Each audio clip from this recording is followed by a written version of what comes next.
Thanks. Yeah, we are going to talk for the next hour design and really how I view this and my talk that's going to be coming up here is really like a broad overall look at how to tackle design with your publications, how to talk to students about that when you're working to start the year off, and give them a good kind of intro primer on things they need to be thinking about from the very, very beginning of what they're doing up until like the actual design creative things that they really want to get to. So I do have a few things. Feel free to ask questions as we get going, and we'll leave some time at the end for that.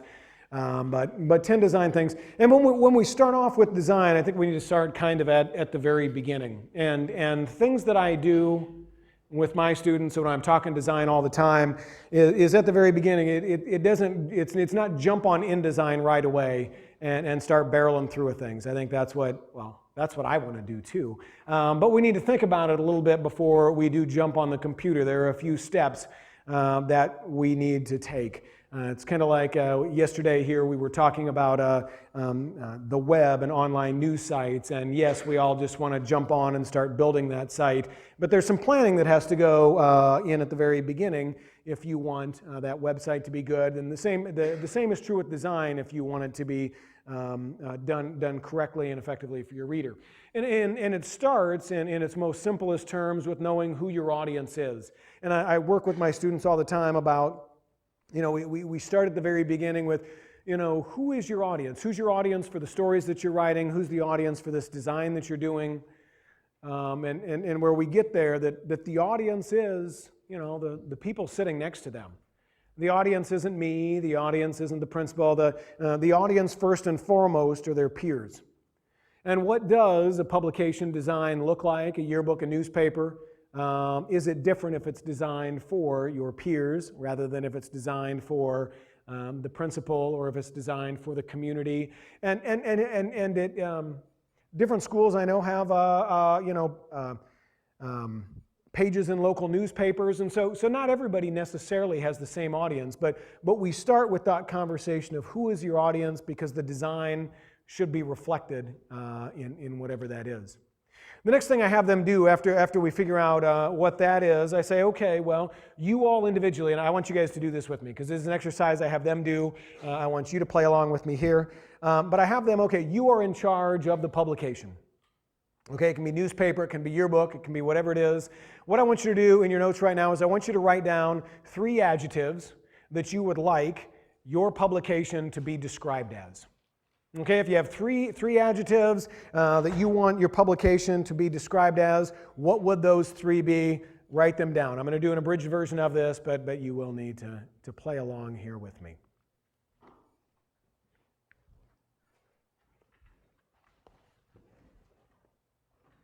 What are some of those words that we are jotting down? Energetic. Great. Lively. Fun. Innovative. Engaging. Trendy. Colorful. Fresh. Insightful. Readable. Awesome. Pretty, yeah, we're pretty. That's an adjective. No, that's a good one. That's a good one. Yeah, so we have those words, and in the classroom setting, what I do with this is I have each individual kid put 3 adjectives down like that. Then what I make them do is they pair up with somebody. They take their 3 words, and I do this with my staffs, but they take their 3 words, they pair up with their neighbor, they take their 6 words, and they got to pare them down to 3. Okay? They have some common words, potentially. Yeah, that's an easy one.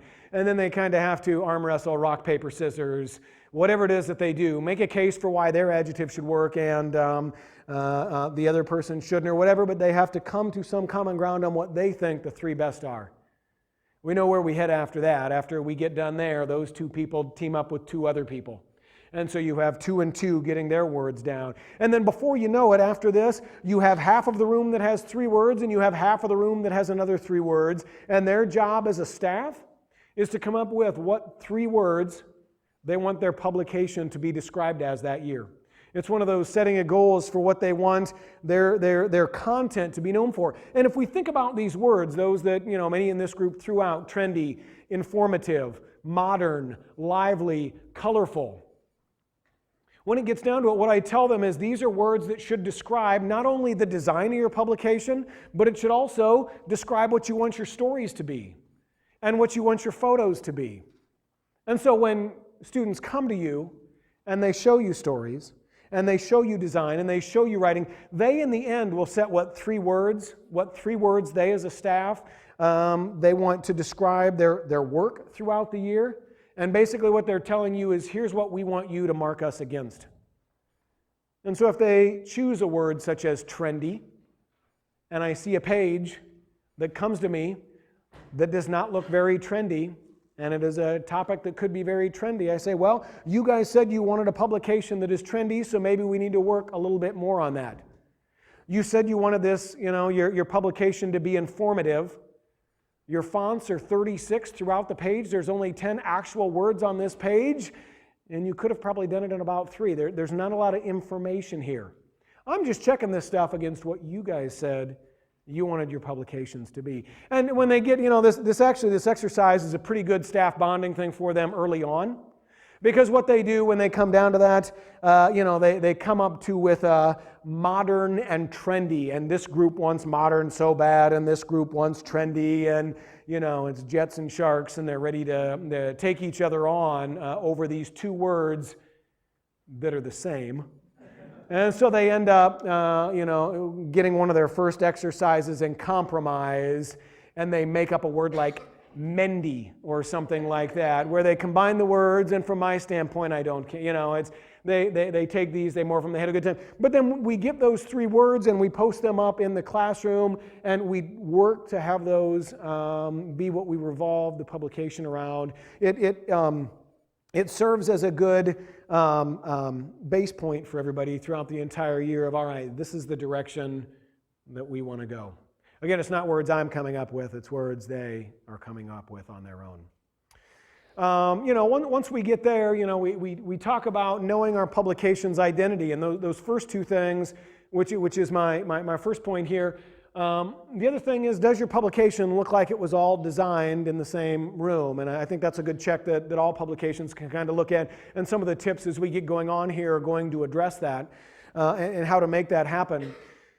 But early in my tenure, I look back at some of those publications that my students designed and created, and they had some good designs.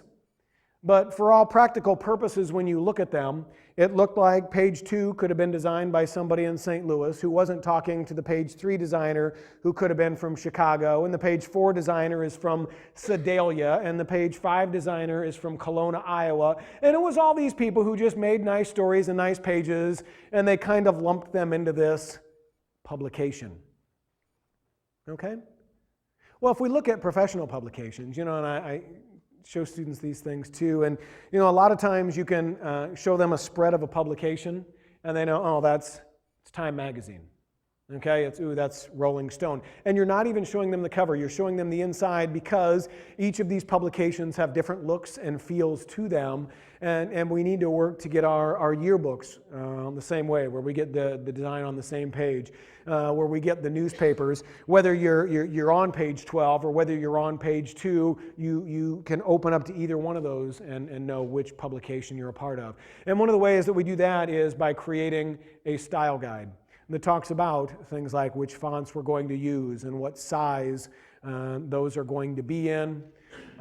We talk about everything from how bylines are going to be credited to people and what they're going to look like, to what folio treatments are going to be.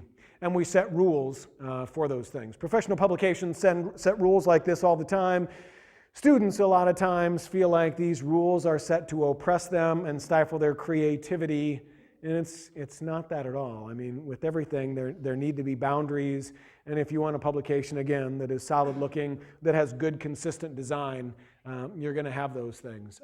If you go out into the professional world, and my wife does a lot of graphic design for companies all over the place, And sometimes when she gets a graphic design job from a large company, they have set styles on specific colors that can get used, specific fonts that have to get used, and specific treatments for everything. And it's to keep that brand image the same no matter who's doing the designing or what's happening, and it's keeping everybody on the same page, much like a design style or a writing style book or a style guide like the AP style book would do for writing. But having an identity for your publication really is where things need to start. From there, again, we still aren't on computers and learning InDesign and doing all that stuff. I really think and it's a tough sell sometimes. I totally get it. But to get people and to get them to understand, to sketch some things out before they sit down and start staring at a blank page. We do this all the time. We talk to our students about, oh, you need a notebook and you need to sit down, you need to sketch stuff out, and that first idea that you come up with and sketch with of your design really is going to be probably the same first idea in sketch and design that the masses are going to think about. Everybody's first idea is going to be about the same. And maybe, do a second one, because a lot of people aren't going to go that route to look at things differently and try a second sketch. And how many people are going to give a third or a fourth or a fifth or a sixth? And when we get to those later designs, a lot of times, we come up with things that are really creative and good and not what's been done a million times, and not what the school next to us might be doing, or the school down the street, or that hasn't necessarily been done before.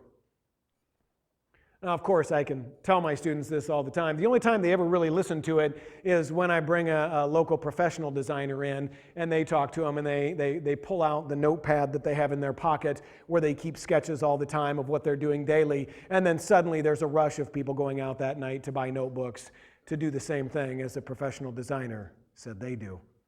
I don't care who tells them, what it is, as long as they get it at some point. But that idea, and we know this, using InDesign and sitting down to take that blank page and sketch out our dummies, while that is an option of what we can do, we know it wastes a lot of time. And you could take sketches like this in a notebook, and you could run through 8, 10, 15 ideas, some of them very bad, some of them pretty good, but you can do that in probably 30 minutes, where in 30 minutes on InDesign, after it crashes twice with the spinny pinwheel of death, you really only have about 2 boxes made, some dummy type put in there, and you learned how to make stars, and that's completely distracted you from what you needed to be doing.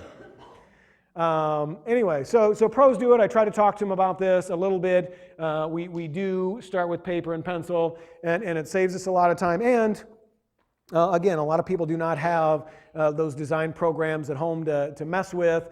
And the things that they can be doing at home, rather than in that 45 minutes of time, that 50 minutes of time that they are in our classroom, dummying out stuff there. I think a lot of us, we need inspiration to write be able to write a story, and we need to be hit with that inspiration to design, and that doesn't always hit us at 7:25 in the morning when we have class for these 45 minutes. And so doing some of these things outside of, where then we're able to come in and really work on just taking those sketches that we have and translating them onto the computer makes a lot of sense.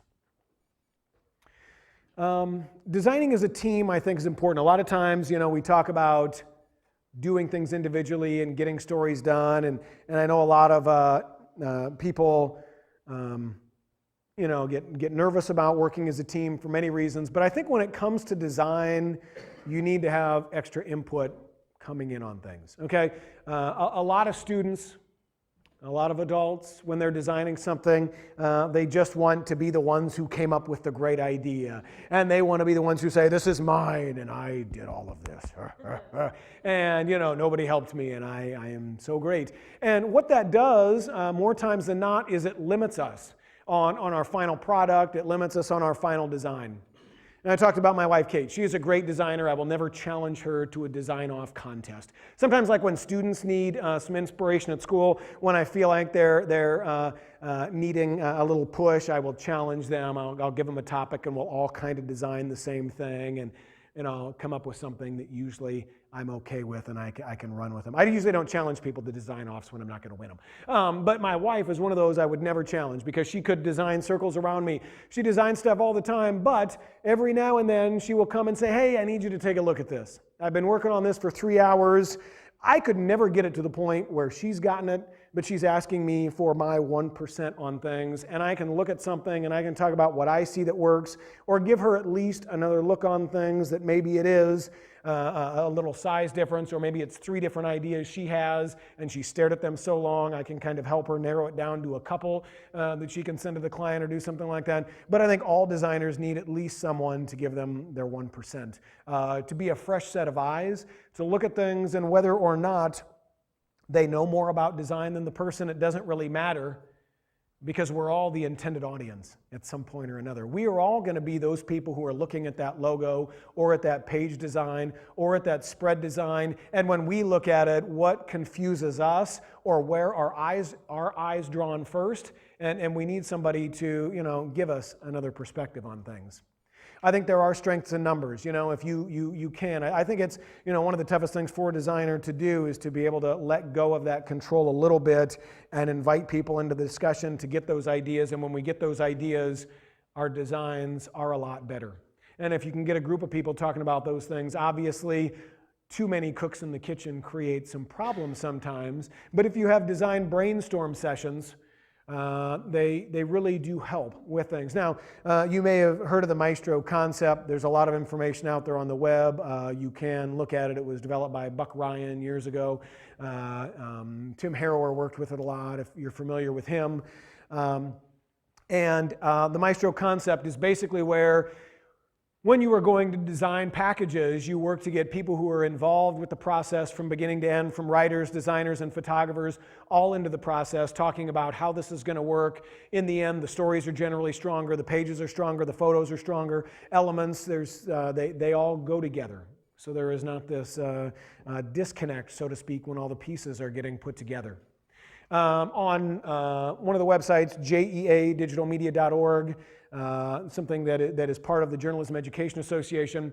If you go there, a piece that Jack Kennedy and Mark Newton and I worked on and put on the site in recent weeks is we took that Maestro page planner sheet that had been out there for a long time, and we gave it a little 2013 refresh. The post is called Maestro on Steroids. If you're interested in more on the Maestro concept, I put some links on there to videos that Buck Ryan had that were posted online. There's some more links to what the Maestro concept is.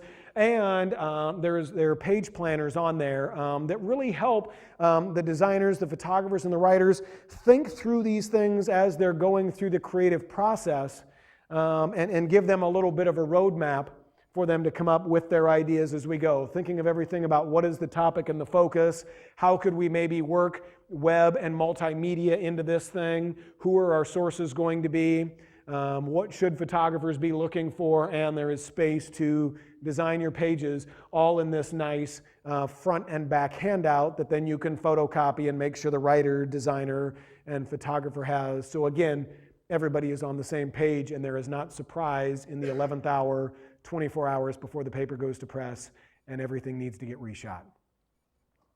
But designing as a team, getting students to work together on this, I think is important. When we finally get to the design thing and we have this big blank page staring us in the face, or when we go decide to start sketching things out, what do we start with? And I feel that it's good to start with, what is your dominant element going to be? As that Maestro group, as you guys are talking, what is going to be the one big dominant thing that is going to draw the readers onto the page? Bless you. There needs to be something that as people are flipping through this yearbook, as people are flipping through the newspaper, when their eyes scan across a page, that their eyes are fixed on and drawn to, so that again they stop flipping and something brings them onto the page. So we talk about, what is your dominant element going to be? If you have 2 images that are the same size on the page, it's like a tennis match going back and forth. Which one are you going to look at first? This one, this one, this one, this one. And if people can't figure out what to do, if it is tough for them, they move on. Now, dominant elements can take on a lot of different forms. It can be like this first one, where it's just a single image that is 2 to 3 times bigger than anything else on the page. Now, obviously, this image is not as dominant as soccer girl over here, but when you compare it to what you have on this page, it is 2 to 3 times bigger than the next image, either of those two down there, and it does allow our eyes to fixate on something to start with. Now, design, when we talk about rules and things like that, it's the same as with writing, but you can, every rule is made to be broken. Again, I think when we're talking with students from the get-go, we talk to them like good foundations for rules and good things, but obviously we look at this second one and we have 4 images. They're all the same size. How are our eyes going to know where to go? Well, these images all have combined to form one image. Okay? Kind of like the Constructicons, the Transformers. By themselves, they're all individual and kind of cool, but they can form to, become the ginormous Constructicon robot that can wreak havoc everywhere. Anyway, so you have that, and then you have large cutouts, big, ginormous things. Now, depending on your page, feature pages are obviously going to be able to have a little different look and feel than hard news pages that we have as we go. But that idea of anchor your page with a dominant element is a great place for people to start when they're staring at a blank page and don't know what to do first. When we get to the 5th point here, which is be clean and modular and vary the speed. So we have this, and what we do, we have this idea for the dominant in our head, and then we need to think, okay, well, how many things do I need to end up putting on this page? Okay, I've got the folio that I need to fit on here that's got like my page number and what section it is, and then I've got 3 elements, 3 stories, 3 pieces that I have to fit on this page somehow. Okay? So what I like doing when I have those things is I like blocking off the areas first off. I like taking the areas and blocking them off into chunks. And you notice here, these chunks, what we're doing is we're varying the speed. I picked this up somewhere along the way. But you notice this page, it's not, I have 3 ideas, so it's layers of sediment, and it's like chung, chung, chung, and everything is like horizontal, and it's all the same size. And no, it's not like that, We need to have some things that are wide, and we need to have some things that are thin, and we need to have some vertical elements, and we need to have some horizontal elements. Again, helping readers as they're going through the page. What is the most important thing on this page? Well, it better be this thing.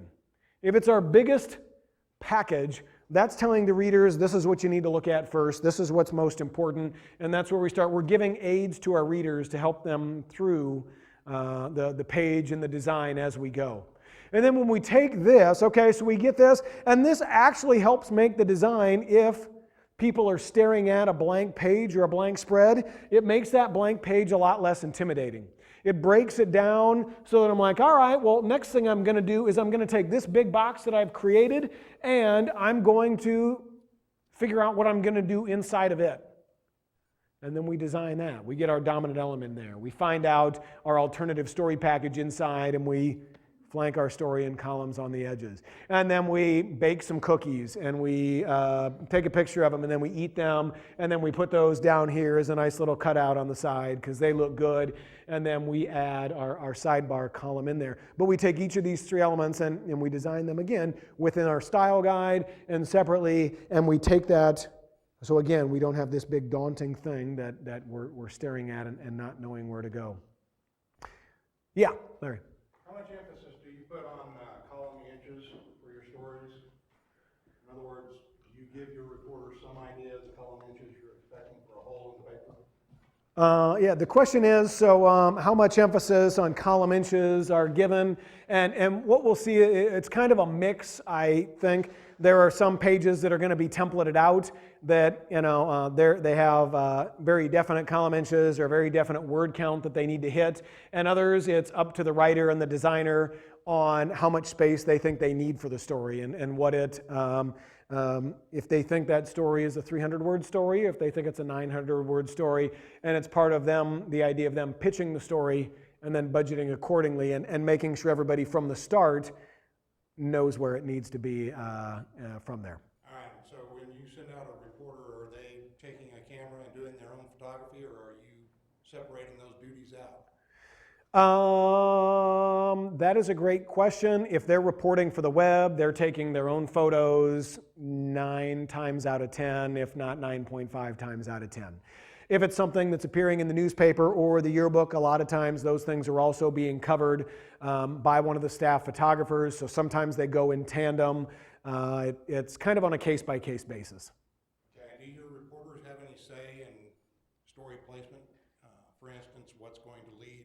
They do, and that's in that Maestro, when the team gets together and they start talking about where things are going to go, they do have a say. The editors end up having final say in what it is, but if somebody's got a great idea for a story, they obviously have the opportunity to make that pitch on how much space.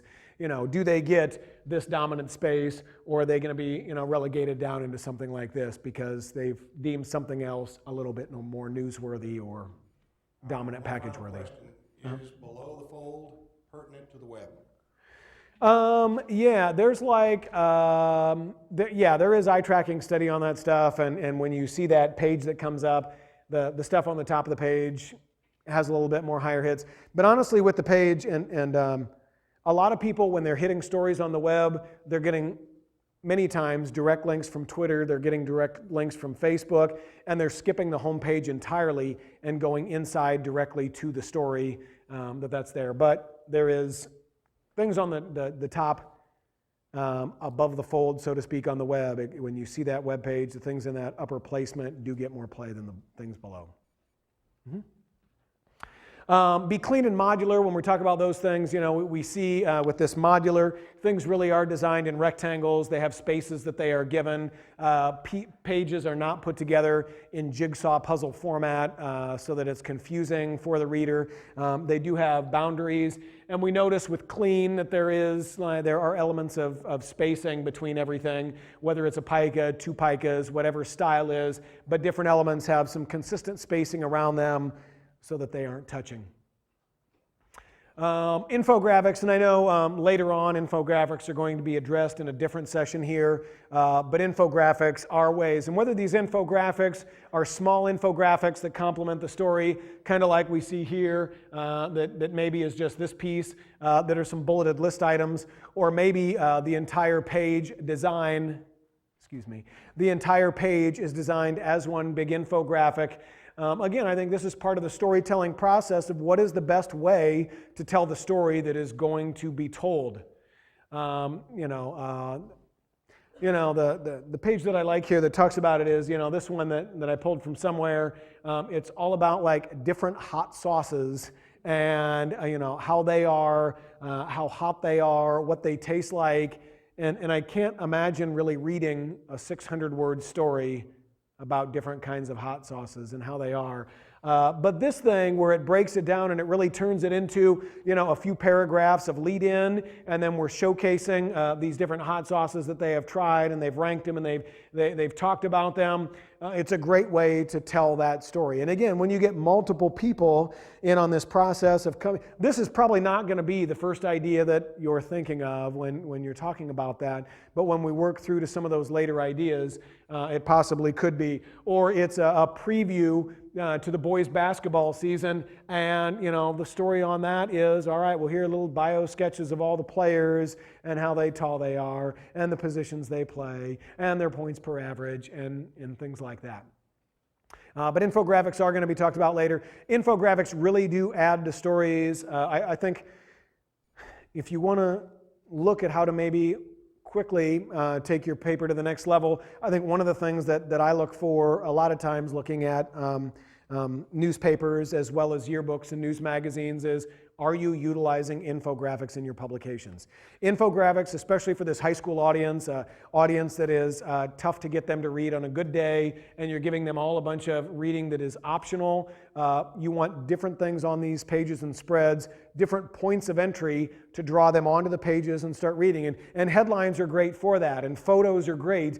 Infographics are another nice option on something that can draw them in. Again, maybe this idea of looking at these things is not only, this is going to get them to stop on the page, and then maybe they're also going to be drawn in to read on the briefs because, hey, I'm already here. Okay, so I'm going to check those things out. Or the infographic, if it is a small one like on the last slide, and this, I'm going to read this bulleted point thing out, and I'm going to check this out, which then interested me enough, I want to know more. Well, then I'm going to go over here to this nice drop cap, and I'm going to start reading the story a bit as well. Okay.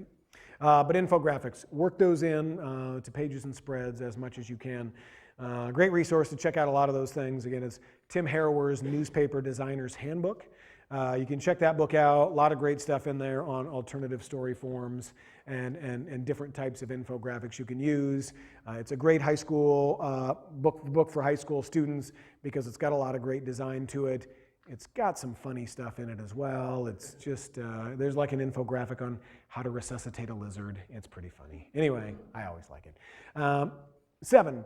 The other thing I think that it's important to talk, like we get to a certain point where we're talking design and the creative juices start flowing with kids and they get all excited, but at some point you've got to back them off a little bit and we talk about, again, it's just because we can do things doesn't mean we always need to do things.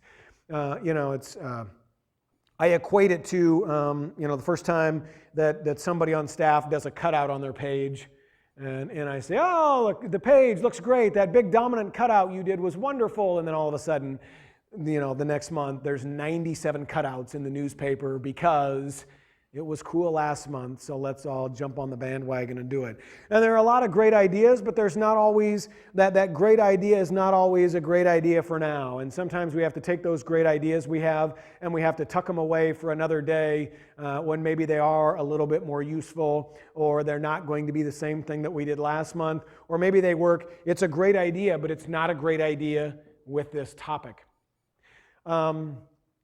I think having a mix in your publication of things that are free-form design, where there are blank pages that students are staring at, as well as a mix of pages or elements on a page that are set up as templates, I think it's just smart. We all have designers coming in at different levels. I mean, some of us have students who have been using InDesign and creating pages or whatever design program you're using for 3.5 years. Okay, and you have other students coming in with limited computer knowledge. They have never touched InDesign before, and throwing them in front of a blank page when maybe they're a little nervous and scared is probably not the best way for them to feel successful after that first month. We have a mix, and a lot of publications and programs do this, but the publications are a mix of pages that every month kind of look the same. Maybe your briefs page is the same every month. The photos are swapped out. The stories really get the same amount of space. Maybe there's a different person. Maybe it's not Drake who was there. Maybe next month we swap the photo out with somebody else and there's another story. But this does not go back to a blank page every month and design it. A good design is kicked up each month. The paper only comes out every 4 or 5 weeks. The masses really aren't going to remember that, oh, that's the same design as last time, because the photos are going to be different and the stories are going to be different. And we are going to have that mix of pages that are done like this all the time, or here, same thing on an opinion page where there's always some sort of infographic treatment on the side. There's always a place for a cartoon and having some of those things. The other way, and when we talk about these, but working with poster packages as well, and again, okay, so you want to maybe give them some freedom to design some things.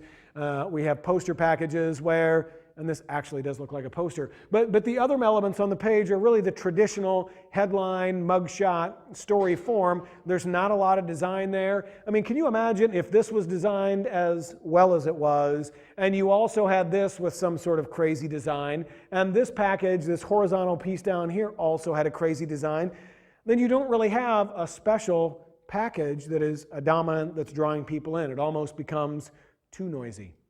So we talked to maybe the next step is to give designers that chance to have an element of their page, maybe not the full page, but an element that they are able to design and put some flair into, and have the other pieces that they're not wasting a lot of time with, that again is just the traditional treatment that we're doing. And we all know sometimes that, a lot of times that less is more when it comes to design.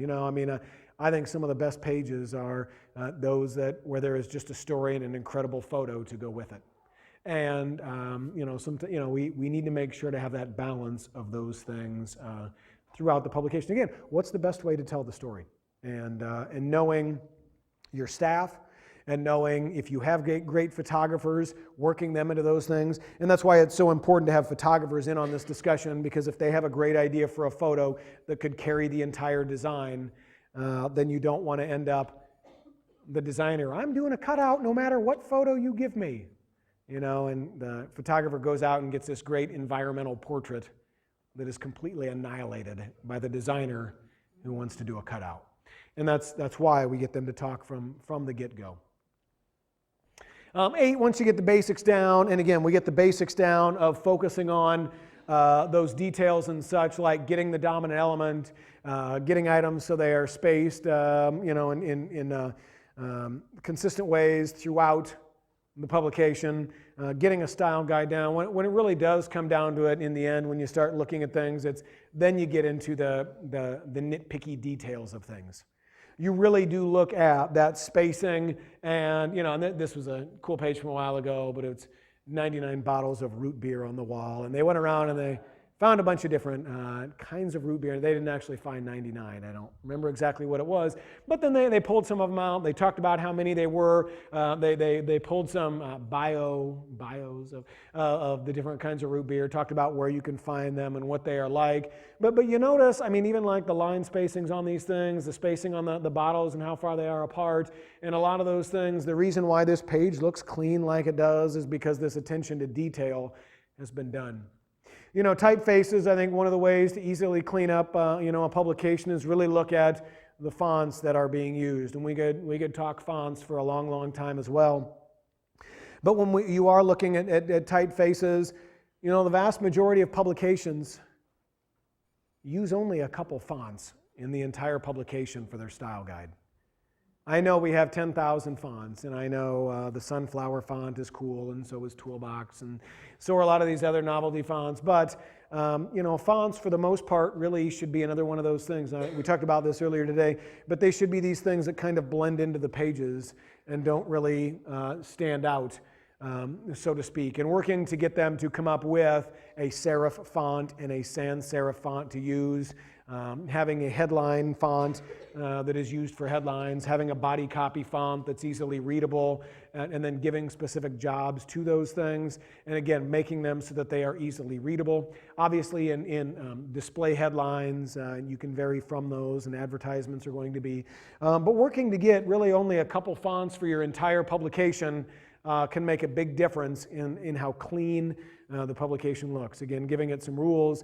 And again, I don't see this as stifling creativity of the students. I think it's teaching them lessons on, again, good clean design, and it's allowing them, instead of spending 3 days deciding what font they're going to use, they have that time to spend on actually designing the infographic or the spread that they want to move with. Okay? You know, we talk about, okay, so how do we get inspiration for some of these things? I think they're inspiration we can get every day from a million different places, ranging from, you know, billboards that we see to flyers we get in the mail.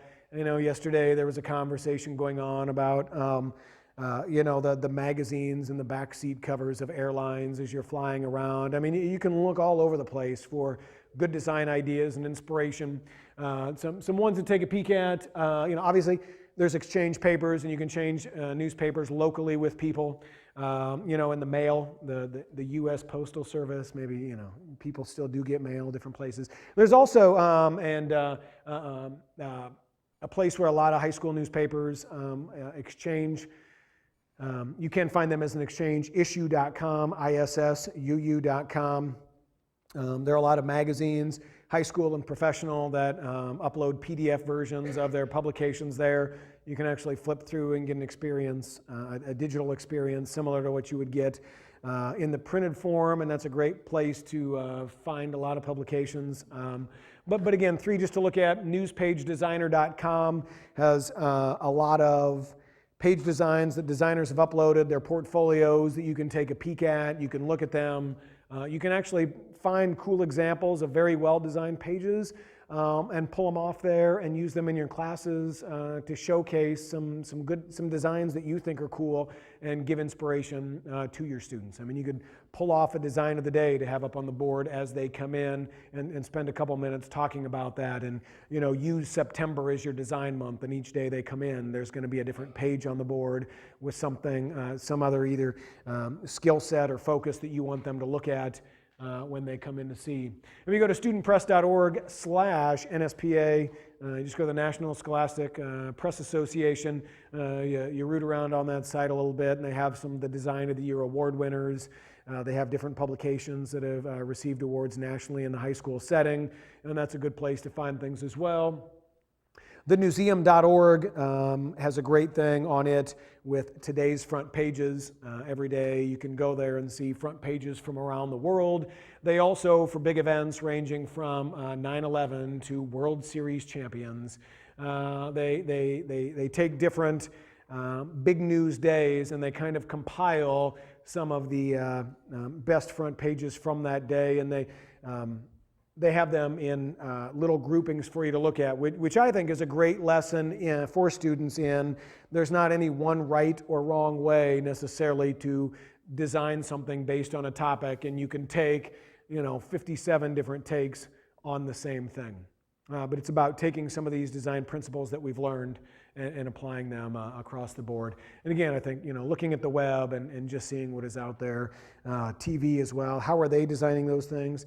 How are social platforms designed? I mean, they put design into those things as well, and looking for those things too. I think the last piece, and just kind of leave with, and I think a lot of times we forget number 10, which is to have fun. And I don't mean to make fun of serious topics. That's not what I mean here. But if we think about and we talk to our students about their target audience and who they are, I think sometimes we get bogged down in the seriousness of what we are covering, and we forget that sometimes the stories that we cover can be fun, and that we should be covering fun things, and that our page designs, if it is about a fun topic, should reflect something that's fun. If we are doing a story on, if the kids are doing a story on a band, please don't have the band members stand in front of a wall and look very bored, and it's like a large mugshot of them, and inevitably is what it turns out to be. They look very bored. I can't even tell if they're folk singers or if they are some punk band.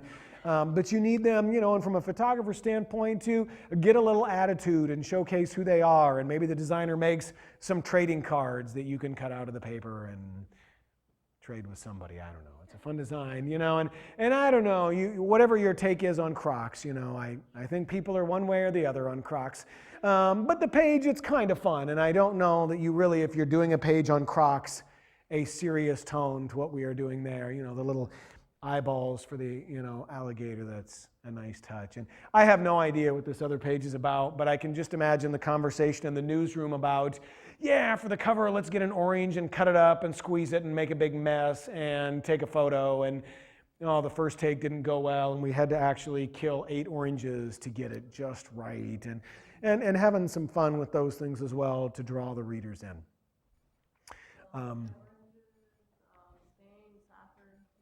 Yes, it is a soccer thing, but I'm not. But anyway, I think when we're talking design, and obviously any one of those 10 points that we talk about in there probably could have an hour-long session in and of themselves. But when we're looking at an overview of design for publications, I think they're all things that need to be part of the conversation. Not only as we are introducing design to our students, but also as we are guiding them throughout the month or throughout the year, working with the pieces that they are doing. So, questions that we have, what can, Adam? I was just going to say, Okay. if you do have questions, just let us know and we'll bring a mic around to you. And you can, if you are online, I guess, and have a question, use the hashtag ASNEMO, and somebody here will track that. Yeah. Okay, a couple of questions. You mentioned the InDesign a couple of times. We talked about WordPress. Are InDesign and WordPress compatible? Can you import one into the other? No. Different programs, but if you were making, like, for instance, your, the pages in InDesign and the stories were there, you can copy and paste the copy and put that into your WordPress post or something like that. All right, so do you teach your students InDesign first, then WordPress? I've done things differently. I used to go with the philosophy of they would learn InDesign and intro a little bit and get that first, and now I'm at the point where I'm working to teach the intro students how to post stories to WordPress before I'm actually teaching design, so now I'm teaching WordPress before. I mean, it could go one way or the other with that. So, you know, chicken or the egg, which one is it going to be? And in your situation and in your classroom, I guess it's deciding what's most important. And if the most important thing is we're going to start off working to get content up online because the year has started and we can do that now, and the newspaper's not going to come out for 7 or 8 weeks, then I'm going to teach them WordPress first and how to post, and then I'm going to move on to the design stuff.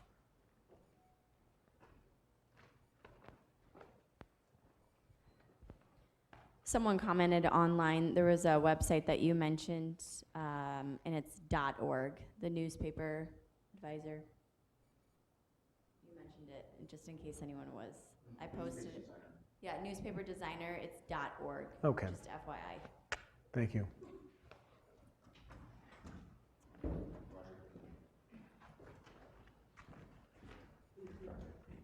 Do you ever have your yearbook company design your cover? We have a situation with ours where we give a lot of ideas to the company, and then an artist will actually take over my computer. The artist is in Kansas, and then it projects on there, and then we make note of what we like and what we don't like. Have you ever done that? You know, I think that's different groups. Yeah, they go about things different ways. And I'm not sure there's a right way or a wrong way to do it. I like, as much as I can, to give complete control of the students on what they're going to write and what they're going to design. And if they have an idea of what they, want something to be like, I think in a perfect world, what I want is I want to teach a student how to take the concept that they have and those sketches that they have early on and actually be the one that ends up creating it in the end. And a lot of times that takes 10 or 20 or 30 different versions of it. And instead of, I guess personally from my standpoint, instead of pushing that control and giving it to somebody else, it's more having a student work to design the thing and then maybe sending it to someone to get some critique and some feedback, and sending it to a professional designer to give some feedback on what to do with it, and then they again workshop it. And it goes back to that whole idea of strength in numbers and finding somebody who is smarter than you at what they're doing so they can give you some feedback and critique you along the way. And I think it's pretty cool when the student gets done and designed the whole thing and I can say, it's a pretty cool cover and you did that.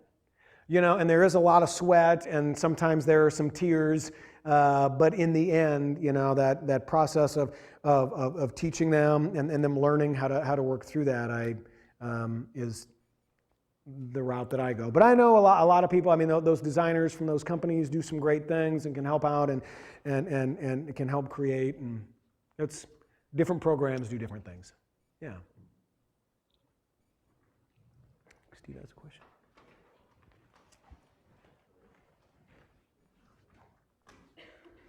So my question then is, I think there are a number of people here who are in, or like just kind of starting out a program, or first or second year. I just started out a program last year when it was, they hadn't had one in several years. So we just were online last year, and now I want to move to print. But I mean, all these things that we've been, design and WordPress and online and social media, and I just get so excited about all these things, and I'm carried away. I'm going to bring all this, and I can just imagine me going into the class on the first day and said, here's everything we're going to do this year, and the kids staring at me like, what are you talking about? I guess I don't even know what my question is as far as the fact that, like, how would you start something like this, gradually each year, each quarter, semester, whatever? Yeah. I don't even know. Obviously it took you a while to get to where you are now with what you're at. Yeah, I think, and that's a great question. It is. We get all these ideas and we want to do all these things, and I think where that conversation starts is with the students, and sitting down with whether it's an open invite maybe for coffee over the summer at a local coffee shop, or maybe it's an early meeting with the editors, or maybe it's the thing you do the first week in a new program with everybody. And then later turns into obviously a conversation with everybody in the room. But it's, what are your goals for this year? And what do you all as a publication want to be? Where do you want to focus your energies? I think as advisors, what we do is our job is to show them all the options that are out there. And I think, instead of flooding maybe everything at them, maybe we show them that, hey, here's a cool web thing. Here's a cool print publication. Here's a cool, social account and kind of what's going on. And show them some of those options in a very stripped down, limited form and find out maybe what they want to focus on and then focus your energies accordingly. And talking to them, well, if they want to do everything, just like you want to do everything, well, here's what that's going to mean. And if everything wants to get done right now, here and there. Otherwise, I think what it is we think about we look at the manpower that we have in our room and we kind of figure out, okay, we need to do baby steps. If you want, at least how I've found the most success is you start small, you build slowly each month, and you see that this is going to be a long process. And that's tough to get sometimes, to talk to students about that we are going to start this website now. We want to get here someday, but if we want to do it the right way, it's going to be a process that is probably not going to happen until you are long gone. Because if we try to dump everything on everybody at the very beginning, it's going to be overwhelming and things are just going to fail miserably. And what you want to do is you want to toss something out. You want people to get firmly planted and then give them a next thing. And then they move on to the next step. And it's kind of figuring out, okay, well, where do we start? And maybe the first step we start is our page designs are just going to have dominant elements. We are going to work on that this month, and all right, if we get the dominant element thing down, then we're going to try and we're going to work into maybe adding an infographic on a page. And then if we've kind of got that down, we're going to add something new the next month. And it's kind of figuring out then with your staff, like what are the 9 things that maybe we want to do this year. And while they all can't happen that first month and be great, by the end of the year, you look back to where you started, and our publications really should, the stuff that we design and that we do and that we write at the beginning of the year, it shouldn't be as good as the stuff that we do at the very end if we're doing it the right way. I mean, I don't know. I say that, and I think kids sometimes kind of peak at different times, and maybe it's downhill after February. But I think in a perfect world, the publication should always be getting better each month and adding new things in as you go. Is that kind of? Yeah. Okay. When you break it down, I think it really is, what do the students want to do, what's the direction, and give them some options, and then kind of follow that lead. Other questions? Do you have any great places to go to get advice on good fonts to use? My students are having trouble kind of with the actual look of the type, and it's not really my forte. I'm just trying to figure out how to help them get there. That is a great question. If you out home are watching and you have a great answer to Dan's questions about where to get font advice, I encourage you to go on Twitter and use the hashtag ASNEMO and throw out some resources to @DanLoving, LOVING, and have that. And maybe somebody in the room can kind of help with that too. Again, how I see things, and I know the people at home did not get this, but yesterday when we were talking, again, I know a little about a lot, and I can start conversations with things, but by no means am I an expert on all of these things. And I can talk about you need a serif font and a sans serif font a lot of times, and there are fonts for different jobs. But when it becomes like font expert time, that is someone else's job and duty. And my students work through that. I work to get designers with them who know more than I, and they talk them through things and stuff like that, and options and ideas. I don't have a good answer to that question is basically what I'm saying, but I'm sure other people will for you. And I think the lesson there is we don't need to know everything. We really don't. We talked about this. We need to be able to, again, guide our students, and we need to give them like a jumping off point, but we don't have to be the experts on everything. We need to be able to maybe have some resources, people they can talk to, and we need to teach them how to use Google and kind of go from, and there's a billion great resources by just Googling about fonts. So, Does the quality of the paper? just 1 second, just so they can hear, sorry. I'm just asking about the quality of the paper, how that isn't that a big part of the design?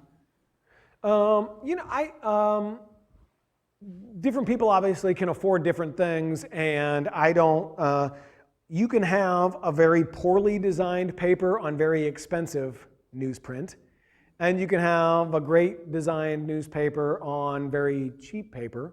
The only thing I think you have to watch out for there is knowing how the paper is going to react to the ink. And if it's like newsprint is going to the ink's going to spread a little bit, and so you got to know about color adjustments with photos.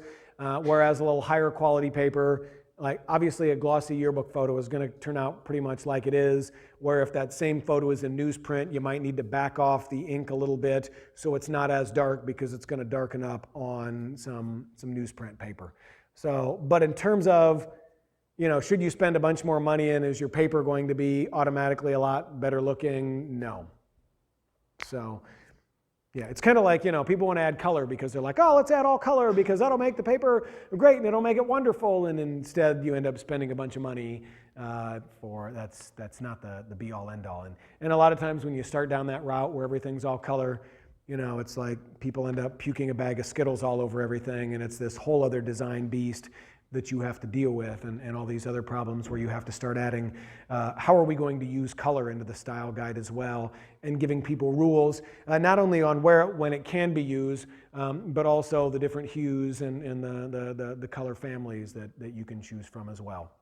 Aaron, Kate has suggested two sources for font information. Kate, all right, Kate, thank you. Yes, she's put those on, good, very good. Thank you, Kate. That's my wife. So she's tuning in. That's nice. That's nice.